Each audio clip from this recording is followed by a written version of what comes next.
Assalamualaikum warahmatullahi wabarakatuh. Perkenalkan, nama saya Kaulan Cahya. Pada kesempatan kali ini, saya akan memandu jalannya presentasi dari kelompok 2 yang akan membahas mengenai strategi menangkap peluang usaha. Ini adalah nama anggota kelompok kami, yaitu saya sendiri, Eka Wulan Cahya, ada Vito Andreas, Rifka Rahmawati, Salsabila Safa, Erik Syah, Bagas, kemudian ada Anggraini Septia Regina Lubis. Pertama yaitu mengenai pengertian dan konsep dari peluang usaha. Dalam hal ini, setiap orang memiliki peluang usaha untuk mencapai tujuan tertentu. Peluang usaha terdiri dari dua kata, yaitu peluang dan usaha. Peluang sendiri berarti kesempatan dan usaha berarti upaya untuk mencapai tujuan yang diinginkan dengan berbagai daya yang dimiliki. Dan sederhananya, peluang usaha adalah suatu kesempatan yang dimiliki oleh seseorang untuk mencapai suatu tujuan. Baik, saya Erik Saputra Utabarat akan melanjutkan hasil presentasi kami, yaitu ciri peluang usaha. Yang pertama ada ciri-ciri dari peluang adalah memiliki nilai jual. Yang kedua adalah memiliki usaha yang bukan hanya ambisi pribadi semata, tapi bersifat nyata.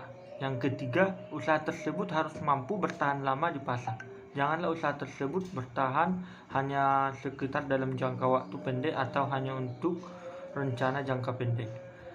Tidak menghabiskan modal terlalu besar dengan investasinya. Jika boleh, usaha tersebut harus dapat memiliki modal yang seminim mungkin atau tidak terlalu besar supaya jika usaha tersebut tidak berhasil, kita tidak menghilangkan segala modal kita. Yang berikutnya adalah bisa ditingkatkan ke skala industri atau skala yang lebih besar. Maksudnya adalah skala dari usaha kita itu jangan terus menjadi usaha mikro, tapi bisa menjadi usaha makro juga. Next. Baik, slide berikutnya yaitu menciptakan peluang usaha. Dalam merencanakan pembangunan atau menciptakan usaha, langkah pertama yang dianalisa adalah menciptakan kemungkinan adanya kesempatan untuk pasar yang masih tersedia dengan cara menganalisa permintaan, penawaran, dan peluang pasar. Yang berikutnya adalah analisa pasar bertujuan untuk mengetahui pengembangan mengenai produk yang akan diperdagangkan. Apakah produk tersebut diperdagangkan masih dapat diserap oleh pasar dengan tingkat harga yang menguntungkan sehingga investasi yang akan ditanamkan akan dapat kembali dalam waktu yang relatif singkat atau wajar. Prosedur analisa pasar dalam mencari peluang pasar dapat dibagi atas dasar kelompok usaha, yaitu perdagangan, industri hulu, intermediasi, dan hilir. Next. Baik, saya akan melanjutkannya. Ruang lingkup kegiatan analisa pasar. Yang pertama, analisa produk. Yang dimaksud dalam analisa ini adalah analisa produk yang akan kita jual atau yang kita pasarkan bersifat kualitatif. Yang kedua, analisa permintaan. Permintaan dapat diartikan sebagai pasar atau pembeli dalam artian yang lebih sederhana. Permintaan dapat didefinisikan sebagai jumlah barang yang dibeli pada harga tertentu. Yang ketiga, yaitu analisa penawaran, yaitu merupakan kegiatan menganalisa pesaing pada masa yang akan datang berdasarkan perkembangan penawaran masa lalu dan faktor-faktor yang mempengaruhinya. Yang keempat, analisa peluang atau kesempatan pasar. Analisa peluang pasar dapat juga dikatakan analisa keseimbangan permintaan dan penawaran. Jika penawaran lebih besar dari permintaan, maka dapat dikatakan pasar sudah jenuh atau tidak dapat menerima barang tersebut. Sedangkan jika permintaan lebih besar dari penawaran, maka peluang atau kesempatan pasar masih tersedia atau barang tersebut masih laku di pasaran. Baik, akan dilanjutkan oleh teman saya. Slide selanjutnya membahas yaitu komponen utama penentu sukses atau gagalnya usaha. Komponen utama penentu sukses usaha. Yang pertama, percaya diri dan berani mengambil risiko. Dalam mengelola kegiatan usaha, seorang wirausahawan harus mempunyai keyakinan bahwa usaha yang akan dilakukannya pasti berhasil. Yang kedua, mampu melirik kesempatan yang ada. Yang ketiga, berpikir orisinil. Original artinya seseorang wirausahawan harus mempunyai ide sendiri, inovatif, dan memiliki gagasan baru. Yang keempat, inovatif dan kreatif. Sedangkan komponen penentu gagalnya usaha, yang pertama, kekurangan data penunjang dalam berwirausaha.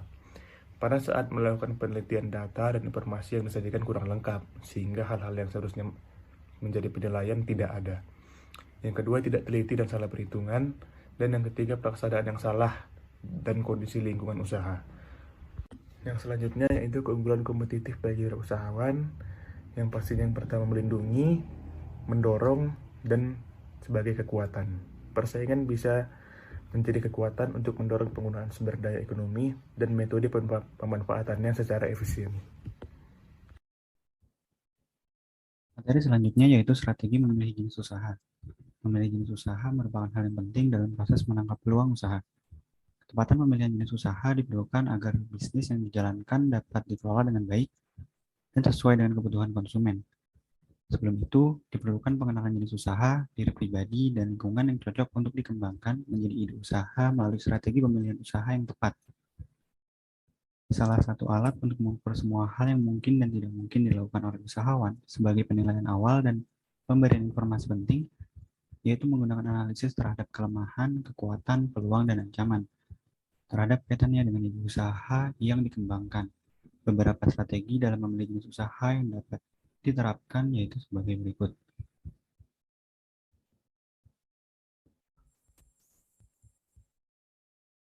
Poin yang pertama yaitu menentukan tujuan yang hendak dicapai. Menentukan tujuan merupakan hal yang penting karena berkaitan dengan arah usaha atau bisnis yang akan dijalankan. Kebijakan atau keputusan yang ditentukan dalam suatu usaha tentu akan menyesuaikan dengan tujuan yang akan dicapai. Poin kedua yaitu mengenali kebutuhan pasar dan kecenderungan tren. Usaha dapat berkembang karena adanya permintaan dari konsumen, dan bisnis kecil pun banyak bermunculan karena adanya kebutuhan pasar yang belum terpenuhi. Untuk itu, diperlukan pengetahuan kebutuhan konsumen dan kecenderungan tren saat ini dan yang akan datang.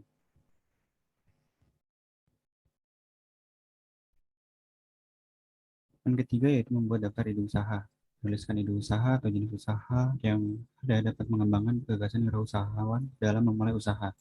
Selain itu, hal ini berguna untuk melihat perbandingan ide usaha yang telah banyak dikembangkan dan melihat kemampuan diri sendiri. Poin keempat yaitu nilai kemampuan diri dan melakukan usaha yang sesuai dengan kesukaan atau hobi. Menilai kemampuan pribadi menjadi hal yang penting karena dengan itu wirausahawan dapat mengetahui ide usaha yang dapat dijalankannya dengan baik, sesuai dengan kelebihan dan keahlian yang dimilikinya. Selain itu, memilih atau melakukan hal yang sesuai dengan hobi berguna dalam menjalankan usaha dengan serius dan tekun tanpa adanya keterpaksaan sehingga seorang wirausaha dapat menikmati proses yang dijalaninya. Poin yang kelima yaitu mengetahui dan membandingkan ide usaha dengan kompetitor lain. Melihat ide usaha kompetitor termasuk hal penting sebelum memilih jenis usaha. Dengan ini, wirausahawan dapat melihat lebih jauh keberhasilan ide usaha yang akan dijalani dengan membandingkan idenya dengan kompetitor lainnya. Poin yang keenam yaitu mendapatkan saran dari pengusaha atau mentor lain yang berpengalaman. Mendapatkan saran dan masukan dari pengusaha yang berpengalaman menjadi strategi yang baik untuk melihat kelemahan dari ide usaha dan meminimalisir kesalahan pemilihan ide. Selain itu, hal ini berguna untuk mendapatkan gambaran umum tentang usaha yang akan direalisasikannya. Berikutnya yaitu penyebab kegagalan usaha. Merujuk pada jurnal Sri Hardiastuti dan Hidayatullah tahun 2018, penyebab kegagalan usaha dapat dipengaruhi oleh beberapa hal, seperti diantaranya yang pertama, komitmen wirausaha tidak ditunjang dengan perencanaan yang matang. Yang kedua, kurang pengalaman dan pengetahuan mengenai usaha yang dijalankan. Dan yang ketiga, tidak melakukan analisis kelayakan usaha. Hal ini merupakan langkah penting karena analisis kelayakan usaha dapat digunakan untuk mengukur layak atau tidaknya suatu usaha. Selanjutnya, saya akan melanjutkan presentasi. Saya Rifka Rahmawati dengan NIM 205080100111033. Penyebab kegagalan usaha yang keempat, yakni tidak adanya perjanjian tertulis terkait kepemilikan usaha. Konflik sengketa usaha dapat terjadi bila pada awal tidak terdapat perjanjian yang jelas. Yang kelima, ada permodalan. Yang keenam, lemahnya manajemen sumber daya manusia. Yang ketujuh, aspek pemasaran yang tidak terencana. Yang kedelapan, aspek manajemen keuangan yang belum matang. Dan yang kesembilan, ada kompetitor yang lebih unggul. Selanjutnya ada faktor kegagalan usaha. Faktor kegagalan usaha menurut Sari tahun 2018, yang pertama, tidak memiliki visi yang jelas. Yang kedua, terlalu percaya diri pada ide usaha tanpa melakukan riset pasar terlebih dahulu. Dan yang ketiga, kurangnya komitmen. Lalu yang keempat, keterbatasan dana. Hal ini menjadi salah satu penyebab kegagalan usaha yang paling banyak karena pada awal pendirian usaha dibutuhkan dana operasional yang cukup besar. Selain itu, menurut Nagel et al. Tahun 2019, suatu usaha dapat mengalami kegagalan bila produk atau jasa yang ditawarkan kurang bermutu. Hal-hal seperti kurangnya kejujuran terhadap konsumen, kurangnya tanggung jawab pada keluhan konsumen, dan juga kurangnya ketelitian dapat menyebabkan kegagalan usaha. Baik, saya Greni Septiari Gina Lubis akan lanjut menjelaskan mengenai kriteria evaluasi memulai usaha. Yang pertama adalah penetapan kelayakan usaha baru. Hakikat dari analisis kelayakan usaha baru adalah menemukan jawaban apakah peluang usaha baik yang berupa produk baru atau jasa dapat dijual, berapa biaya yang dikeluarkan, serta mampukah produk atau jasa tersebut memperoleh laba. Yang kedua adalah analisis kelayakan teknis. Dalam melakukan analisis kelayakan teknis, diperlukan dua langkah yang harus dilakukan, yaitu yang pertama, identifikasi spesifikasi teknis penting. Sebuah peluang usaha baru harus memiliki persyaratan teknis yang antara lain daya tarik penampilan produk mulai dimodifikasi sesuai dengan perubahan teknologi, permintaan konsumen, dan perkembangan pesaing. Daya tahan dari bahan baku produk, mudah diproduksi, dan biaya rendah.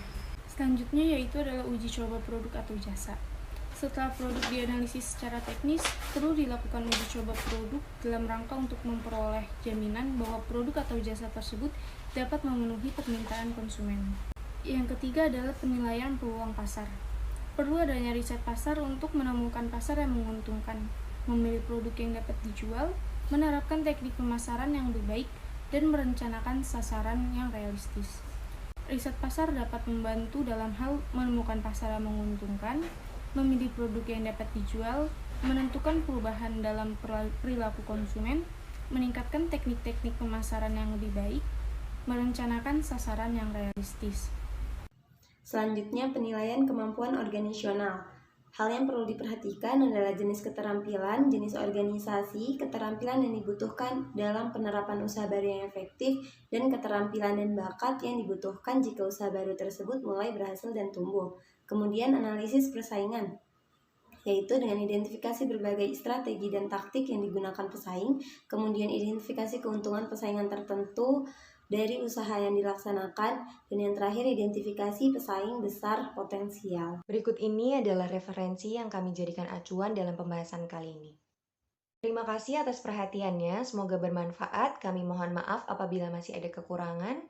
Wassalamualaikum warahmatullahi wabarakatuh.